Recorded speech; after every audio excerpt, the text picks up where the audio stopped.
So good morning guys. तो चलिए start करते हैं आज के यानी कि 13 सितंबर के इंपॉर्टेंट करंट अफेयर्स को। तो इस प्रश्न में पूछ रहे अभी हाल ही में नेपाल की पहली महिला प्रधानमंत्री कौन बनी है। तो सही उत्तर होगा सुशीला कार्की। तो नेपाल की पहली महिला चीफ जस्टिस रही सुशीला कार्की ने अभी नेपाल के अंतरिम प्रधानमंत्री के रूप में शपथ ले ली है और इस तरह से वो नेपाल की पहली महिला प्रधानमंत्री बन गई है। सुशीला कार्की इनका नाम है। अभी कुछ दिनों से आप देख रहे होंगे कि जेनजी के आंदोलन और हिंसा के बीच जो वहां के प्रधानमंत्री थे केपी शर्मा ओली, उन्होंने पद से इस्तीफा दे दिया था। और नेपाल में ये जो हालत है, ये जो हिंसा चल रही है, ये क्यों हुआ? तो जब हमने पढ़ा था कि नेपाली सरकार ने देश में सोशल मीडिया को बैन कर दिया था, उसके बाद से ही जेनजी ने इस सोशल मीडिया बैन और मुख्य रूप से भ्रष्टाचार के खिलाफ आंदोलन करना शुरू किया। सोशल मीडिया को बैन करना तो यूं कहेंगे हम कि वो बस पाप का घड़ा भर गया। एक ट्रिगरिंग का काम किया उसने कि अब यार तुम्हारा बहुत नाटक हो गया। ट्रिगर करने का काम किया उसने। मुख्य रूप से भ्रष्टाचार के खिलाफ ये आंदोलन हुआ।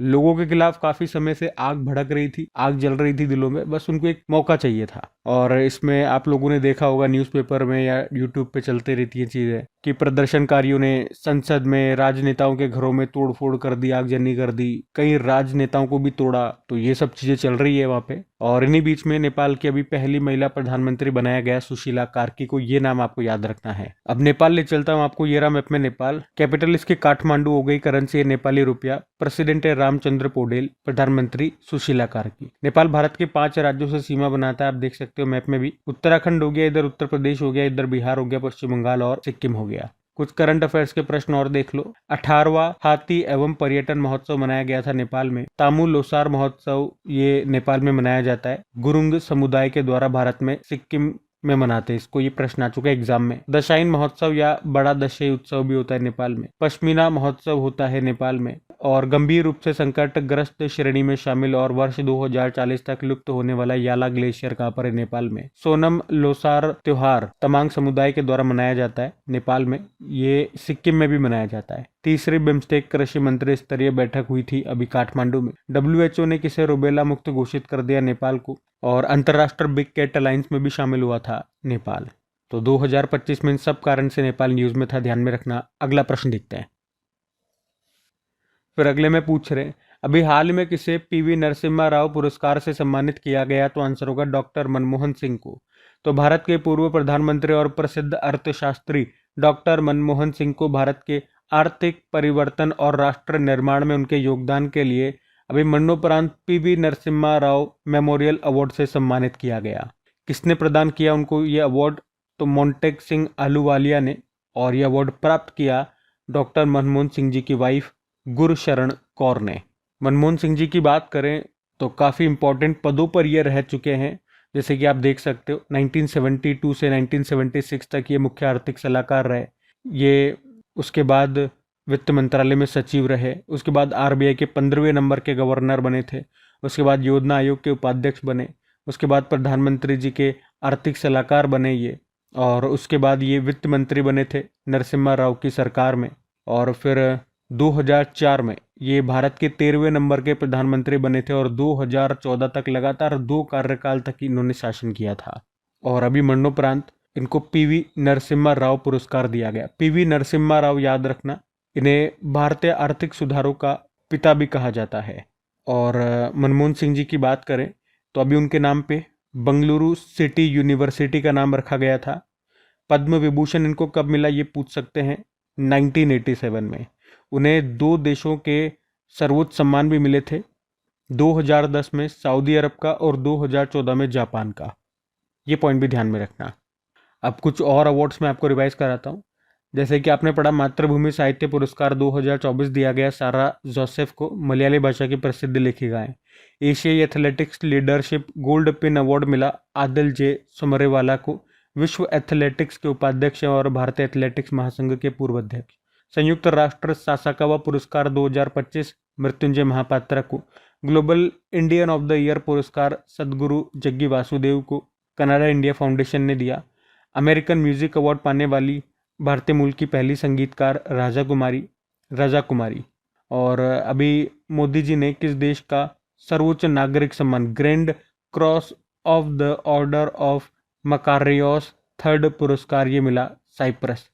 फूड प्लेनेट पुरस्कार 2025 नाइट्रोकैप्ट को मिला। ये एक स्वीडिश स्टार्टअप है। बाकी जेसीबी पुरस्कार की बात करें तो 2018 में इसे स्थापित किया गया था, एक भारतीय साहित्यिक पुरस्कार है, लेकिन अभी इसे बंद कर दिया गया। तो एग्जामिनर पूछ सकता है कि पहली बार किसे दिया गया था, आखिरी बार किसे दिया गया। पहली बार 2018 में ये बेन्यामिन को दिया गया था और आखिरी बार 7वां संस्करण था 2024 का, ये दिया गया था उपमन्यु चटर्जी को। जैन समाज ने पीएम मोदी को धर्म चक्रवर्ती सम्मान से नवाजा है और प्रधानमंत्री नरेंद्र मोदी को घाना देश के सर्वोच्च नागरिक सम्मान officer of the order of star से सम्मानित किया गया। और उसी तरह से मोदी जी को अभी त्रिनिदाद एंड टोबैगो का सर्वोच्च सम्मान भी मिला, जिसे कहते हैं the order of the Republic of Trinidad and Tobago. ठीक है, ये सब ध्यान में रखना। अगला प्रश्न देखते हैं।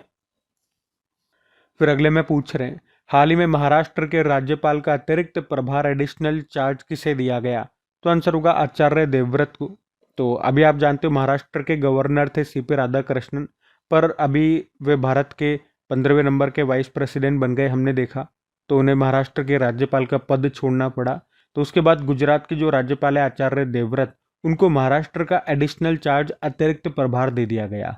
इसी तरह से आपको याद आएगा, अभी नागालैंड के जो गवर्नर थे ला गणेशन, उनका निधन हो गया था। फिर उसके बाद मणिपुर के जो गवर्नर हैं अजय कुमार भल्ला, उनको नागालैंड का अतिरिक्त प्रभार दिया गया था, याद है। और ये आशिम कुमार घोष ये हरियाणा के नए बने थे अभी राज्यपाल, और शिव प्रताप शुक्ला ये हिमाचल प्रदेश के हैं।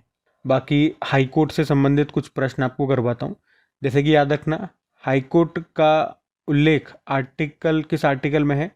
आर्टिकल 214 से 231 तक। टोटल हाईकोर्ट 25 हैं, 25वां है अमरावती हाईकोर्ट। हाईकोर्ट की पहली महिला जज कौन बनी थी? अन्ना चांडी बनी थी केरल हाईकोर्ट से। पहली महिला चीफ जस्टिस लीला सेठ हिमाचल प्रदेश हाईकोर्ट से। और इसी तरह से याद रखना, कोई भी व्यक्ति 2 या 2 से अधिक राज्यों में राज्यपाल रह सकता है, किस आर्टिकल के अनुसार? आर्टिकल 153। बाकी याद रखना, हाईकोर्ट किस अनुच्छेद के तहत रेट जारी करता है? 226। और हाईकोर्ट किस अनुच्छेद के तहत एक अभिलेख न्यायालय है? 215। देश का सबसे बड़ा हाईकोर्ट परिसर बना रांची में। क्षेत्रीय भाषा में फैसला प्रकाशित करने वाला पहला हाईकोर्ट केरल हाईकोर्ट बना मलयालम भाषा में। मासिक धर्म अवकाश नीति शुरू करने वाला देश का पहला हाईकोर्ट सिक्किम हाईकोर्ट। और नेगोशिएबल इंस्ट्रूमेंट एक्ट के मामलों को संभालने के लिए देश का पहला डिजिटल कोर्ट कहाँ पर शुरू हुआ? केरल के कोल्लम में। तो ये प्रश्न भी ध्यान में रखना। अगला प्रश्न देखते हैं। फिर अगले में पूछ रहे हैं, हाल ही में लॉन्च की गई दुनिया की पहली डिजिटल ट्राइबल यूनिवर्सिटी का नाम क्या है? तो आंसर होगा आदि संस्कृति। तो अभी जनजातीय कार्य मंत्रालय ने दुनिया का पहला आदिवासी डिजिटल विश्वविद्यालय लॉन्च किया है और इसका नाम है आदि संस्कृति। उद्देश्य है भारत के ट्राइब्स के जो आर्ट हैं, हेरिटेज है और नॉलेज है, उनको कंजर्व करना, उनको आगे बढ़ाना। इसके अंतर्गत 3 खास प्लेटफॉर्म्स हैं, जैसे कि आदि विश्वविद्यालय, आदि संपदा और आदि हाट। आदि विश्वविद्यालय क्या है? नाम से ही पता चल रहा है, ये आदिवासियों के लिए एक ऑनलाइन यूनिवर्सिटी होगा। इसमें tribal dance, painting, craft, music जैसे सब्जेक्ट्स को ऑनलाइन सिखाया जाएगा। और आदि संपदा क्या है? ये एक तरह का ऑनलाइन म्यूजियम है जिसमें इंडियन ट्राइब्स की पेंटिंग्स, डांस, टेक्सटाइल से संबंधित 5000 प्लस से ज़्यादा डॉक्यूमेंट्स उपलब्ध होंगे। इसका उद्देश्य है ट्राइबल के आर्ट को ऑनलाइन कंजर्व करना। और आदि हाट क्या है? ये एक ऑनलाइन मार्केट है जहां पर ट्राइब्स अपने उत्पाद बेच सकेंगे। ठीक है, तो ये ध्यान में रखना। अच्छा, यहाँ पे एक काम करता हूँ, ट्राइबल से ही, जनजातीय से ही संबंधित कुछ प्रश्न मैं आपको रिवाइज करवाता हूँ। एक आपको याद होगा, पहला जनजातीय खेल महोत्सव मनाया गया था उड़ीसा में, जनजातीय नृत्य महोत्सव नई दिल्ली में।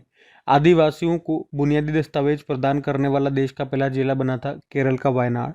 मोदी जी ने कहाँ पर समक्का सरक्का जनजातीय विश्वविद्यालय खोलने की घोषणा की थी? तो आंसर होगा तेलंगाना में। और न्योकुम युलो उत्सव ये मनाया गया अरुणाचल प्रदेश में नीशी जनजाति के द्वारा। अलिये लेगोंग उत्सव असम में मनाया जाता है मिसिंग जनजाति के द्वारा। वांगला त्यौहार किस जनजाति के द्वारा मनाया जाता है? गारो जनजाति मेघालय में। लोसर महोत्सव ये मोनपा जनजाति के द्वारा मनाया जाता है अरुणाचल प्रदेश में। मोदवेत त्यौहार टोडा जनजाति के द्वारा मनाया जाता है तमिलनाडु में। लोंगटे महोत्सव नीशी जनजाति के द्वारा मनाया जाता है अरुणाचल प्रदेश में। आदि कर्मयोगी पहल जनजातीय मंत्रालय ने शुरू किया था, जिसके मंत्री हैं जुएल ओराम। पहली बार दिल्ली के बाहर अनुसूचित जाति जनजाति संसदीय समिति पर राष्ट्र सम्मेलन हुआ, कहाँ पर? भुवनेश्वर उड़ीसा में। और अभी लेटेस्ट हमने पढ़ा था आदिमणि एप्लीकेशन के बारे में। इसको जनजातीय मंत्रालय ने लॉन्च किया। ये भारत का पहला AI आधारित ट्रांसलेटर है। ठीक है, ध्यान रखना ये सब पॉइंट्स। अगला प्रश्न देखते हैं। फिर अगले में पूछ रहे हैं, हाल ही में भारतीय नौसेना को पहला स्वदेशी 3D निगरानी रडार मिल गया है। इस रडार का नाम क्या है? तो आंसर होगा लेंजा N। तो अभी भारतीय नौसेना को पहला स्वदेशी 3D निगरानी रडार मिल चुका है, जिसका नाम लेंजा N है। तो ये याद रखना। इसको बनाया किसने है? टाटा एडवांस सिस्टम्स ने इसको बनाया है। स्पेन की एक कंपनी है इंद्रा, उसकी सहायता से। एक्चुअली में इंद्रा कंपनी ने अपनी टेक्नोलॉजी को ट्रांसफ़र किया और उस टेक्नोलॉजी का इस्तेमाल करके टाटा एडवांस सिस्टम ने इसको तैयार किया है। तो ये रडार हवा और सतह दोनों के लक्ष्यों को 3D में ट्रैक करने में सक्षम है। ये रडार विभिन्न प्रकार के ड्रोन, सुपरसोनिक लड़ाकू विमानों, मिसाइलों के साथ साथ सभी प्रकार के नौसैनिक प्लेटफॉर्म का पता लगाने में अत्यधिक असरदार है। तो अब इन रडारों को भारतीय नौसेना के युद्ध पोतों में विध्वंसक जो भी जहाज हो गए, जो भी विमान वाहक पोत हो गए, उन पर लगाया जाएगा। यहाँ पर 3D में ट्रैक करने का क्या मतलब हो गया? ये रडार हवा और सतह यानी कि सरफेस दोनों पर मौजूद लक्ष्यों की स्थिति, दूरी और ऊंचाई और स्पीड की जानकारी 3D स्पेस में सटीक रूप से देगा। जबकि जो 2D रडार होता है वो दूरी और दिशा को ट्रैक करता है, पर यहाँ पे ये जो 3D रडार है ये लक्ष्य की ऊंचाई भी बताएगा साथ में, जिससे सटीक जानकारी हमें मिलेगी। ठीक है, तो इसका नाम याद रखना, लेंजा N इसका नाम है। अच्छा, अब आपको मुझे बताना है हमारे जो नौसेना प्रमुख है, नेवल चीफ, उनका नाम क्या है? बताओ आप। हम अगला प्रश्न देखते हैं। फिर अगले में पूछ रहे हैं, हाल ही में 44वीं SCO रेट्स परिषद की बैठक अभी कहाँ पर हुई? तो आंसर होगा इसका किर्गिस्तान में। तो अभी SCO रेट्स परिषद की बैठक हुई है और आप कह सकते हो ये SCO की क्षेत्रीय आतंकवाद विरोधी संरचना परिषद की बैठक है। इंग्लिश में बोलोगे तो regional anti terrorist structure council की बैठक है। और ये क्या है? तो ये आतंकवाद का विरोध करने के लिए SCO की एक संस्था है, उसी का एक अंग है। अभी ये बैठक 10 सितंबर को हुई। इस बार इसका 44वां संस्करण था, 44th नंबर का एडिशन था। कहाँ पर हुआ? चोलपोन अता, किर्गिस्तान में। इसमें भारत को रिप्रेजेंट कर रहा हमारे उप राष्ट्र सुरक्षा सलाहकार है TV रविचंद्रन, उन्होंने। तो SCO रेट्स की अगर बात करते हैं, हमने कहा ये SCO शंघाई कोऑपरेशन ऑर्गेनाइजेशन का ही एक स्थायी अंग है, जिसे आतंकवाद से लड़ने के लिए बनाया गया है और इसका मुख्यालय आपको मिलेगा ताशकंद, उज्बेकिस्तान में। और आपको बता दूं, इसे सन 2002 में सेंट पीटर्सबर्ग में जो शंघाई कोऑपरेशन ऑर्गेनाइजेशन की बैठक हुई थी, उसी दौरान इसे औपचारिक रूप दिया गया था और 2004 से ये काम कर रहा है। और हाँ, अभी जो बैठक हुई ना, उसमें पाकिस्तान को 2025-26 के लिए SCO रेट्स की अध्यक्षता सौंप दी गई है। मतलब आप देख रहे हो क्या मजाक हुआ? ये जो संगठन है ये काम तो कर रहा है आतंकवाद का विरोध करने के लिए, आतंकवाद के खिलाफ काम कर रहा है और अध्यक्षता सौंप दी गई है पाकिस्तान को। तो कैसा मजाक किया ये। खैर, अभी मैं आपको SCO से संबंधित कुछ प्रश्न करवाता हूँ। देखो, SCO शंघाई कोऑपरेशन ऑर्गेनाइजेशन, इसको शुरुआत में शंघाई 5 के नाम से जानते थे। इसका फॉर्मेशन हुआ 1996 में। फिर 2001 में इसका छठा सदस्य बना था उज्बेकिस्तान और उसी वक्त इसका नाम बदल के SCO कर दिया गया। 2017 में भारत पाकिस्तान इसमें शामिल हुए थे 7वें और 8वें मेंबर के रूप में। मुख्यालय आपका बीजिंग चाइना में है। हेड है इसके झांगमिंग। 9वां मेंबर 2023 में बना था ईरान। 10वां मेंबर बेलारूस बना 2024 में। और अफगानिस्तान और मंगोलिया इसके ऑब्जर्वर कंट्री हैं। और अभी 2025 में SCO की जो बैठक हुई थी वो कहाँ पर हुई? तियानजिन, चाइना में हुई है। अच्छा, ये प्रश्न भी बन सकता है कि भाई जो सेंट्रल एशियन कंट्री हैं लगभग सारे इसमें शामिल हैं। 5 आपके सेंट्रल एशियन कंट्री हैं, लेकिन एक उसमें से शामिल नहीं है इसमें। कौन सा है वो? तो वो है तुर्कमेनिस्तान। ये पॉइंट भी ध्यान में रखना। ठीक है, अगला प्रश्न देखते हैं।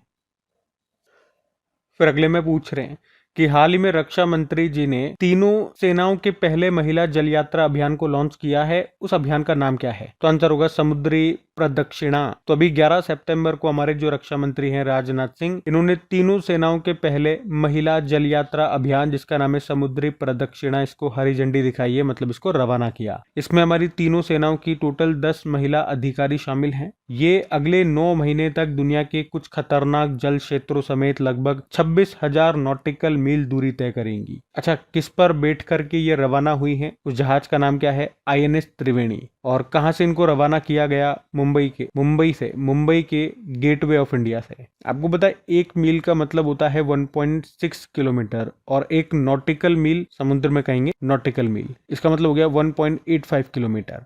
और मैं आपको बता दूं, इससे पहले भी इस तरह के 2 परिक्रमा अभियान हम चला चुके हैं। एक हमने चलाया था 2017-18 में, उसको नाम दिया था नाविका सागर परिक्रमा अभियान, जिसमें INS तारिणी का इस्तेमाल हुआ था, और वो वाला प्रश्न एग्जाम में पूछा गया था। फिर उसके बाद दूसरा चला था 2024-25 में, उसका नाम है नाविका सागर परिक्रमा सेकंड, उसमें INS तारिणी का ही इस्तेमाल हुआ था। और अभी जो हम देख रहे हैं 2025-26 में, इस अभियान का नाम समुद्री प्रदक्षिणा है, इसमें इस्तेमाल हुआ है INS त्रिवेणी का। अच्छा, ये भी याद रखना कि इसको लीड कौन कर रही है, मतलब जो 10 लोगों की टीम है उसको लीड कौन कर रही है, तो लेफ्टिनेंट कर्नल अनुजा वरुदकर उनका नाम है। अच्छा, इसी तरह से 2-3 पॉइंट्स और याद रखना। एक पूछ सकता है एग्जामिनर, समुद्र प्रताप क्या है भाई? तो ये भारत का पहला प्रदूषण नियंत्रण पोत है। और दूसरे नंबर का क्या है? समुद्र प्रचेत है। इसे इंडियन कोस्ट गार्ड्स के लिए बनाया गया है। किसने बनाया? गोवा शिपयार्ड लिमिटेड ने। और एक प्रश्न ये भी पूछ सकता है कि अभी प्राचीन सिले हुए जहाज को नौसेना में शामिल किया गया, उसका नाम क्या है? तो INSV कौंडिन्य उसका नाम है। ये भी इंपॉर्टेंट प्रश्न रहेगा, ध्यान रखना। अगला प्रश्न देखते हैं। फिर अगले में पूछ रहे हैं, हाल ही में विश्व प्राथमिक चिकित्सा दिवस 2025 कब मनाया गया? तो आंसर हो जाएगा 13 सितंबर को। तो इसे इंग्लिश में बोलेंगे वर्ल्ड फर्स्ट एड डे। ये हर साल सितंबर के दूसरे शनिवार को मनाया जाता है, तो इस बार हम इसे 13 सितंबर को मना रहे हैं। थीम क्या है? प्राथमिक चिकित्सा और जलवायु परिवर्तन। तो क्या है ये? विश्व प्राथमिक चिकित्सा दिवस। अब आप पूछोगे कि अभी तक सितंबर में कौन कौन से दिवस हमने मनाए, तो वो भी देख लो। 2 सितंबर को वर्ल्ड कोकोनट डे, 5 सितंबर को अंतर्राष्ट्रीय दान दिवस, शिक्षक दिवस तो होता ही है। 8 सितंबर को अंतर्राष्ट्रीय साक्षरता दिवस, 8 सितंबर को विश्व फिजियोथेरेपी डे, 10 सितंबर को विश्व आत्महत्या रोकथाम दिवस, और 11 सितंबर को भी राष्ट्रीय वन शहीद दिवस के रूप में मनाया था। ठीक है, तो ये सितंबर के इतने से डेज हैं, ध्यान में रखना। अगला प्रश्न देखते हैं। फिर अगले में पूछ रहे हैं कि प्रधानमंत्री मत्स्य संपदा योजना को अभी 5 साल पूरे हो चुके हैं, तो ये योजना लॉन्च कब की गई थी? तो आंसर हो जाएगा इसका उत्तर 10 सितंबर 2020 को। तो प्रधानमंत्री मत्स्य संपदा योजना ये 10 सितंबर 2020 को शुरू हुई थी। तो अभी हम देखेंगे तो इसे पूरे 5 साल हो चुके हैं, और इसका उद्देश्य था फिशिंग सेक्टर और फिशिंग को बढ़ावा देना। इसके लिए बजट रखा गया था 21,274 करोड़ रुपए का, लेकिन अभी कुछ समय पहले से 2025-26 तक के लिए बढ़ाया गया था। आपको पता है भारत जो है ये दुनिया का दूसरा सबसे बड़ा मत्स्य उत्पादक देश है, और 2013-14 से लेकर 2024-25 तक अगर बात करते हैं तो भारत का फिश प्रोडक्शन कितना बड़ा है? 104% बढ़ गया है। तो ये योजना पूछी जा सकती है एग्जाम में, कब शुरू हुई थी? याद रखना सितंबर 2020 को। इसी तरह से कुछ और योजनाएं मैं आपको रिवाइज करवाता हूं, जैसे कि ये देखो, प्रधानमंत्री श्रम योगी मानधन योजना ये मार्च 2019 में शुरू हुई थी। प्रधानमंत्री G1 योजना 2019 में 2G इथेनॉल प्लांट्स को बढ़ावा देने के लिए। और मृदा स्वास्थ्य कार्ड योजना 19 फरवरी 2015 को, कहाँ से? सूरतगढ़, राजस्थान। भारत सरकार ने प्रधानमंत्री आशा योजना को कब तक के लिए बढ़ा दिया गया? 31 मार्च 2026 तक के लिए, 2018 में लॉन्च हुई थी। प्रधानमंत्री सूर्य घर मुफ्त बिजली योजना 13 फरवरी 2024 को ये शुरू हुई थी। घरों के ऊपर सोलर पैनल लगाने के लिए है ये योजना। 300 यूनिट बिजली मुफ्त मिलेगी इसमें। और डिजिटल इंडिया प्रोग्राम ये 1 जुलाई 2015 को शुरू हुआ था, अभी 10 साल पूरे हो गए। प्रधानमंत्री विकसित भारत रोजगार योजना 15 अगस्त 2025 को अभी मोदी जी ने इसकी घोषणा की है। इंपॉर्टेंट रहेगी योजना, ध्यान में रखना। और प्रधानमंत्री स्वनिधि स्कीम 1 जून 2020 को ये शुरू हुई थी, और अभी इसको बढ़ा दिया गया 31 मार्च 2030 तक के लिए। अच्छा, आप लोग बताना, प्रधानमंत्री विकसित भारत रोजगार योजनाओं में जो युवा पहली बार प्राइवेट सेक्टर में नौकरी करेंगे उनको सरकार कितने रुपए देगी 2 किस्तों में, ये आपको बताना है। इसके अलावा कुछ और हैं, जैसे कि प्रधानमंत्री स्वामित्व योजना ये 24 अप्रैल 2021 को लॉन्च हुई थी।